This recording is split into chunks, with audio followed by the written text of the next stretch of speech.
अस्सलाम वालेकुम students. I hope all of you will be fine. Last lecture में हमने टॉपिक किया था रीजनरेशन, डेवलपमेंट इन चिक वाला। डेवलपमेंट इन चिक का टॉपिक जो है ध्यान से सुना, और अगर किसी भी पॉइंट में कोई मसला है, कोई चीज़ नहीं समझ आती तो मेरे से पूछें। आज हम स्टार्ट करेंगे रीजनरेशन। रीजनरेशन जो है, री का मतलब होता है कोई प्रोसेस जो दोबारा से हो रहा है, दूसरी बार रिपीट हो रहा है। यानी ऑर्गेनिज्म में कोई पार्ट पहले से मौजूद था, वो इंजर हो गया, टूट गया किसी वजह से, उसको दोबारा से नया बना लेना, उसे कहते हैं regenerate. The ability of the living organism to recover the lost और the injured part of the body is called regeneration. इसको रीजनरेशन कहते हैं। इसमें सबसे कॉमन एग्जांपल आप लिजर्ड की दे सकते हैं। For example the lizard can form regenerate its tail. In the same way the starfish can regenerate it lost or cut arm. जो स्टारफिश है उसमें अगर एक भी आर्म कट हो जाता है आपके पास, तो वो अपने आर्म्स जो है वो नए बना लेती है। Sponges due to the simple organism. इसके साथ दूसरी एग्जांपल आती है स्पॉन्जेस की। स्पॉन्जेस इस तरह इरेगुलर शेप जो है इसमें ग्रो करते हैं, बट बडिंग के प्रोसेस से भी ये डेवलप करते हैं। इसी तरह का कोई बर्ड एक उतर कर दूसरी जगह लग जाता है, उससे पूरा का पूरा स्पॉन्ज जो है वो बन जाता है। These not only replace the part lost during the injury, but any piece of the body is capable of the growing into the complete sponge. कोई एक भी पार्ट टूट के लैदा हो जाता है, पूरा का पूरा स्पॉन्ज नया बन जाएगा। The process is however very slow and requires the month or years. पूरा स्पॉन्ज बनने में, क्योंकि ये पूरा स्पॉन्ज जो है वो बहुत लार्जर साइज का होता है, काफ़ी बड़ी जगह पर फैले हुए होते हैं, तो उतने साइज तक पहुंचने में तो इसे सालों लग जाएंगे, लेकिन नया बन जाएगा उससे। इसी तरह the lobster losses it's pincers clause. जो आगे क्लॉज होते हैं जिसके जरिए कैप्चर करता है चीज़ों को। A new claw regenerate. जो क्लॉ है उसका फ्रंट पे इस तरह का होता है, वो नया बन जाता है इस शेप के। ये if the starfish breaks off the portion of the arm into the pieces, still the central disc completes. कि आपकी ये, अगर हम यहाँ पर स्टारफिश ड्रॉ करते हैं, ये 1 arm, 2 arm, 3 arm, 4 arm, 5 arms, और इसके दरमियान में एक इस तरह होती है सेंट्रल डिस्क। अगर हम स्टारफिश को इस तरह कट करें डिफरेंट सेगमेंट्स में, कि उसके हर आर्म में एक सेंट्रल डिस्क का कुछ ना कुछ पोर्शन इस तरह कट करें कि उसकी हर आर्म में सेंट्रल डिस्क का कुछ पोर्शन मौजूद हो। जितने मर्जी पार्ट्स में आप कट कर लें, तो हर पार्ट से, कि ये वाला जो एक पार्ट है ये पूरी स्टारफिश बना लेगा, इस पार्ट से पूरी एक स्टारफिश। कंडीशन है कि ये सेंट्रल डिस्क थोड़ी बहुत आनी चाहिए उसके अंदर, क्योंकि इसमें जो प्रोडक्टिव ऑर्गन्स होते हैं वो सेंट्रल डिस्क में होते हैं। ये वाला एक पार्ट, इसी तरह एक से हम 5 से 6 स्टारफिशेस बना सकते हैं। जितने हम पीसेस करेंगे सेंट्रल डिस्क के साथ उतने बन जाएंगे। In all the cases in all the cases and also the arms in some cases are capable of the developing into the separate individual. Mostly cases में तो यही होता है कि आपके पास सेंट्रल डिस्क होनी चाहिए, लेकिन कुछ केसेस में सिर्फ अगर आर्म होती है तो उससे भी पूरी फिश नहीं बन जाती है। If the head of the अर्थफॉर्म is removed, a new head regenerates. अर्थफॉर्म जो है, हमारे पास अर्थफॉर्म की डायग्राम याद है कैसी थी? इस तरह सेगमेंटेड बॉडी होती है अर्थफॉर्म की। कि उन्होंने कहा कि अगर उसका हेड रिमूव कर दिया जाए तो वो अपना हेड जो है वो दोबारा से रीजनरेट कर सकता है। इस तरह लॉन्ग सेगमेंट्स मौजूद होते हैं। New head regenerates. Limb regeneration has been studied mostly in salamanders. Salamander जो है ये हमारे पास एम्फीबिया ग्रुप जो है उससे बिलोंग करता है। एम्फीबिया में 3 तरह के पड़े थे ना, frogs, toad, salamanders and caecilian. Frog और टोड सेम ग्रुप है। एक सिसिलियंस है जो वर्म्स की तरह, कीड़ों की तरह के होते हैं, और एक हमारे पास स्लेमेंडर्स है, ये लिजर्ड की तरह का होता है स्लेमेंडर हमारा, ऑफ वेरियस एजेस। स्लेमेंडर जो है अर्ली एजेस में तो अपनी लेग डेवलप कर लेता है अगर वो टूट जाती है, लेकिन ओल्ड एज में जाके नहीं कर सकता। In this form the limbs are readily regenerated throughout life more rapidly when the amphibian is young and small. यानी जब वो यंग और स्मॉल होता है तब तो बहुत जल्दी बन जाती है, लेकिन ओल्ड एज में जाके ऐसा नहीं हो सकता। Beside limb other parts of the body also have the considerable regeneration capacity. For example tail in the larva of amphibian and in lizard. Amphibian के लार्वा में और लिजर्ड में दोनों में टेल जो है वो रीजनरेट हो जाती है। लिजर्ड कैन इजीली डिस्कार्ड का मतलब होता है तोड़ के अलहदा कर देना। Its tail, but the tail can be regenerated by the special feature of its tail. Tail के अंदर खास तरह के सेल्स होते हैं जो दोबारा रीजनरेट कर सकते हैं उसको। अगर खतरा होता है कहीं पे टेल इसकी जो है वो फंस जाती है तो ये टेल को तोड़ देती है फिर खुद ब खुद। इसके बाद है हीलिंग ऑफ, ये पहला जो प्रोसेस आ गया था हमारे पास, जो पहले सारे पॉइंट्स पढ़े हैं उसमें regeneration of lost part, role of regeneration in injury. उसके बाद आ जाता है healing process, role of regeneration in healing of fractures and the repair of the skin, wound और some other examples of regeneration. इसके बाद आ जाते हैं रोल इन प्लांट्स, ये हेडिंग्स बना लें साथ साथ कि इन प्लांट्स में regeneration is the basis of plant propagation. Propagation का मतलब होता है प्लांट्स का फैलना, ग्रो करवाना, बढ़ना। प्लांट्स मोस्टली जो प्रोपोगेट यानी करते हैं, फैलते हैं, एक प्लांट से ज्यादा पार्ट्स बन जाते हैं, वो रीजनरेशन से हो रहे होते हैं। Almost any part of phenomena small fragment of the plant, के प्लांट के आप स्टेम का एक पीस लगाएं जमीन में, उससे नया पौधा बन जाएगा, जो कटिंग में करते हैं हम। कुछ प्लांट्स में लीव्स जो होते हैं, पत्थर चट का पौधा है, उसके लीव्स के पीसेस करके अगर हम लगा दें, हर पीस से नया पौधा बन जाएगा।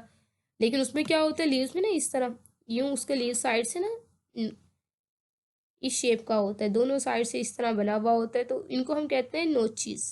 अगर कट करें हम, हर एक के अंदर ये नोचीज एक मौजूद हो तो इससे पूरा पौधा बन जाएगा। ये रीजनरेशन की एबिलिटी है ना, एक किसी भी पार्ट से पूरा प्लांट बन जाना।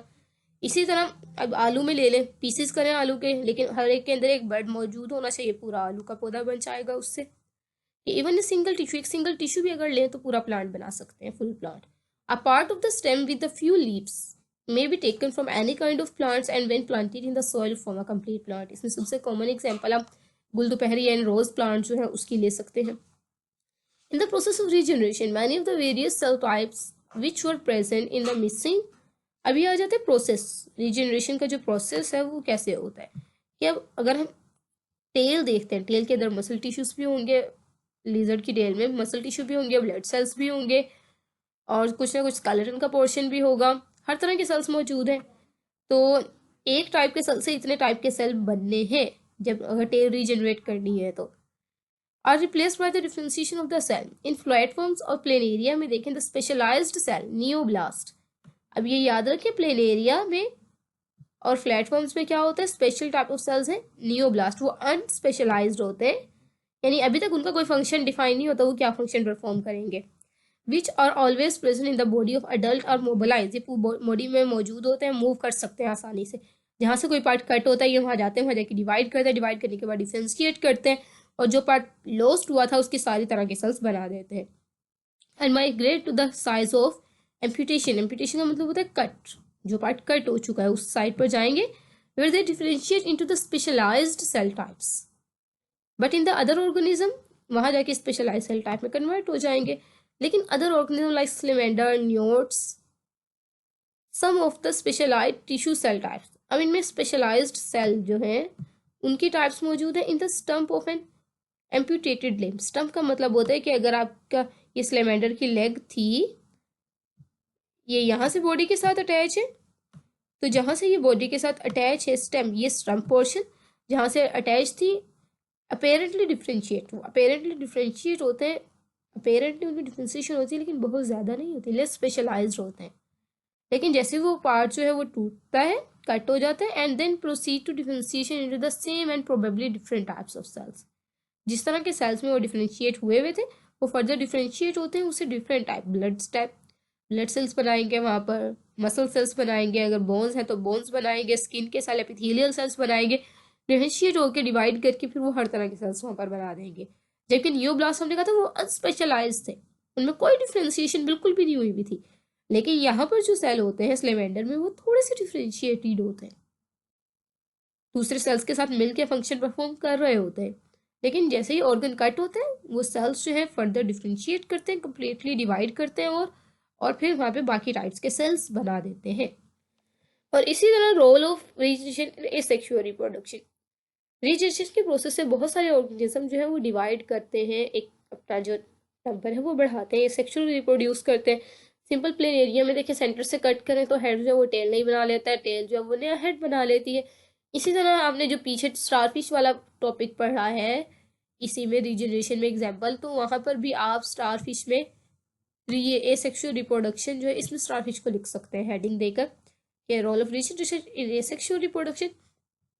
प्लेनेरिया की एग्जांपल दें, प्लेनेरिया के साथ स्टारफिश की एग्जांपल दें, स्पॉन्जिस की दे दें, वो सारा एसेक्सुअल रिप्रोडक्शन में आ जाएगा। हेडिंग देके ना 3 एग्जांपल देके ये लिख दें कि the starfish cut into the different many segments in which the each segment contain a central disc. The each segment can regenerate the whole starfish body. जितने पीसेस करेंगे उतने स्टारफिशेस न्यू बन जाएंगे हमारे पास। तो अब 3 रोल्स आ गए, एक तो हीलिंग ऑफ वाउंड्स में, एक the regeneration of the lost part, और role in the asexual reproduction, और रोल इन प्लांट्स। 5 हेडिंग बन जाएंगे यहाँ पर। आप अब हो जाते हैं abnormal development. Sometimes under unfavourable condition some parts of the body show abnormal development. कि आपको कोई पार्ट बॉडी का सही तरह डेवलप नहीं हो पाता, आर्म सही डेवलप नहीं हुई, ब्रेन की डेवलपमेंट नहीं सही हुई। टेराटोलॉजी, ये डेफिनेशन याद रखनी है आपने। Teratology is the branch of biology which deals with this abnormal developments and cause of such development. क्या टेराटोलॉजी क्या होगी? The branch of biology which deals with abnormal development and the causes of such development. Anything which interferes with the normal process of development and factors causing the abnormality. कोई भी यहाँ तक आप कर ले डेफिनेशन, कोई भी फैक्टर जो डेवलपमेंट को एबनॉर्मल कर रहा है, वो एक्सरेज हो सकती है, कोई इन्वायरमेंटल केमिकल्स हो सकता है, स्ट्रेस हो सकता है, कोई हार्मोन भी हो सकता है, कोई मेडिसिन हो सकती है। ये सारी चीज़ें जो डेवलपमेंट को अफेक्ट करती है, ये स्टडी की जाती है टेराटोलॉजी में। The normal process of development is disturb by abnormalities inherited. कौन कौन से फैक्टर्स हैं एबनॉर्मेलिटीज में? इनहेरिटेड हो सकती है एबनॉर्मेलिटी, आपके पास कोई डिफेक्टिव जीन आ गई, एबनॉर्मल जो द क्रोमोसोम और जीन में कोई चेंजेस आ गया, क्रॉसिंग ओवर में इन्वायरमेंटल फैक्टर्स हो सकते हैं, या मेटाबॉलिक डिफेक्ट्स हो सकते हैं, कोई एंजाइम प्रॉपर मौजूद नहीं है जिसकी वजह से मेटाबॉलिज्म प्रॉपर नहीं हो पा रहा। ये कॉजेज है एबनॉर्मल डेवलपमेंट के। Inherited from parents, abnormality in chromosomes और gene, environmental factors or the metabolic defects. Abnormalities are inherited from parents through the abnormal or defective genes. अब पेरेंट से कैसे आती है? उनसे कोई डिफेक्टिव जीन आ गई, जिसका हीमोफीलिया जो है वो इनहेरिटेड डिसऑर्डर है। और इसी में आ जाता है कलर ब्लाइंडनेस है हमारे पास। Abnormality of the development is also related to the presence of defective gene. Defective gene मौजूद होने से भी हो सकता है on sex chromosomes. For example haemophilia जो है, only male suffer from this disease. It again depends whether the gene is dominant or recessive or homozygous or heterozygous. Recessive gene होती है लेकिन मेल्स में ज़्यादा है, क्योंकि सेक्स क्रोमोसोम पर है, और मेल में तो एक्स क्रोमोसोम पे होती है। मेल में सिर्फ एक्स क्रोमोसोम आ जाता है। इसके अलावा chromosomal abnormality result when one of the sex chromosome is missing और एक्स्ट्रा। क्रोमोसोमल एबनॉर्मेलिटीज हो, हेडिंग देनी है यहाँ पर आपने इसकी। क्रोमोसोम नंबर कम या ज़्यादा हो जाता है। Example, trisomy sex, while the Turner syndrome XOR is a condition in which one sex chromosome is missing. Condition XY well, it's the tallness, aggression, mental defect के अगर 2 Y क्रोमोसोम हो जाते हैं ये, तो जो मेल कैरेक्टरिस्टिक है वो जरूरत से ज़्यादा एक्सप्रेस हो जाएंगे। एग्रेसिव बिहेवियर मेल्स में ज़्यादा होता है, लेकिन 2 Y होने की वजह से वो डबल एग्रेसिव हो जाएंगे। टॉल होते हैं मेल्स, Y क्रोमोसोम पे टॉलनेस की जीन्स एक्स्ट्रा मौजूद है, टॉलनेस ज़्यादा हो जाएगी ज़रूरत से, एंटी सोशल बिहेवियर हो जाएगा उनका। These abnormalities are during the formation of gametes. ये नंबर क्रोमोसोम का जो है वो क्यों चेंज होता है कि आपकी जो टीलोफेज है उसमें क्रोमोसोम की जो सेपरेशन है स्पिंडल फाइबर करवाते हैं वो सही तरह नहीं हो पाती, उस वजह से हो सकती है। इसके बाद आ जाते हैं इन्वायरमेंटल फैक्टर्स पर। कॉजिंग या हेडिंग देनी है आपने इन्वायरमेंटल फैक्टर्स की, और the contributing to the abnormal development are the group together teratogens. So all the environmental factors which lead to the abnormal development are known as teratogens. इसमें ionizing radiation हो सकती है, X-rays are well known for their teratogenic action because they often have their effects on the developing ovum. अगर ovum की development हो रही है, X-rays की अमाउंट ज़्यादा है आपके इर्द गिर्द, तो एक्सरेज वो है डीएनए में म्यूटेशन कॉज कर देंगी, कॉजेज द डैमेज और चेंजेस इन द जीन्स। इसके अलावा न्यूट्रिशन डेफिशिएंसीज हो सकती है, आप में वाइटामिन की, ट्रेस एलिमेंट्स की कमी हो गई है जिसकी वजह से जो इंजाइम है वो सही तरह काम नहीं कर पा रहे। न्यू बॉर्न जो डेवलपिंग फीटस है उसकी डेवलपमेंट सही नहीं हो पा रही, उसको न्यूट्रिएंट्स प्रॉपर नहीं मिल रहे, टॉक्सिन या केमिकल कोई ड्रग हो सकती है। Affect the differentiation of the every tissue of the foetus. If such deficiency is high, self में cause the death of foetus. अगर डिफिशिएंसी बहुत ज़्यादा होती है, आयरन की डिफिशिएंसी है, विटामिन सी की, विटामिन ए की, डी की डिफिशिएंसी ज़रूरत से ज़्यादा हो जाती है, तो उस वक्त फीटस की डेथ भी हो सकती है शॉर्टेज की वजह से। इसके बाद देते हैं मेटाबॉलिक डिफेक्ट्स, जो लास्ट कोर्स पढ़ा था। To the structural deviation from normal, इसके अंदर मेटाबॉलिज्म सही नहीं हो रहा तो स्ट्रक्चर सही डेवलप नहीं होंगी।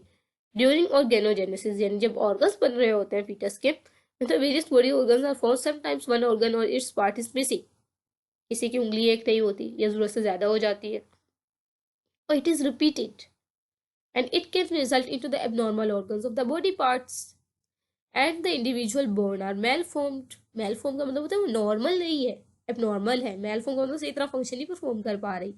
इसमें माइक्रोस्फेली आ जाती है जिसमें स्कल साइज छोटा रह जाता है, स्कल ग्रो ही नहीं कर पाती। Are born with a small skull, individual with a cleft palate. Cleft palate का मतलब होता है जो पैलेटाइन प्रोसेस ऑफ फ्यूजन का के नोज और माउथ कैविटी के दरमियान फीटस डेवलपमेंट में एक ओपनिंग होती है, लेकिन जैसे जैसे डेवलपमेंट होती है वो ओपनिंग जो है वो क्लोज हो जाती है, लेकिन कुछ भी होता है कि वो अपनी क्लोज ही नहीं हो पाती। जो पैलेटाइन है वो आपस में फ्यूज ही नहीं हो पाता, तो वो खुली रह जाती है, जिसकी वजह से जो भी वो कुछ खाते हैं वो उनकी सांस की नाली में चले जाते हैं। और छोटे बच्चों में तो कोई ध्यान रख ही नहीं सकते वो अपना खुद, तो इसलिए वो सांस की नाली के जरिए लंग्स में जाकर लंग्स को डैमेज कर सकते हैं। Have their upper lip folded, the individual has hare lip, उनका जो होंठ होता है आगे वाला वो भी दरमियान से फोल्ड हुआ हुआ होता है। The condition of the fingers in hand and feet, पाँव में उंगलियां 5 से ज़्यादा या कम हो जाती है, वो भी आपका मेटाबॉलिक डिफेक्ट्स की वजह से होता है। ये टॉपिक हमारा कंप्लीट हो गया। जो एक्सरसाइज है इसकी वो आप सॉल्व करें। कोई भी मुश्किल है, कोई क्वेश्चन समझ नहीं आ रहा है कि इसका आंसर क्या बन सकता है, वो पूछें। नेक्स्ट में हम इसकी एक्सरसाइज को एक दफ़ा ओवरव्यू करेंगे और साथ अगला चैप्टर स्टार्ट करेंगे कल।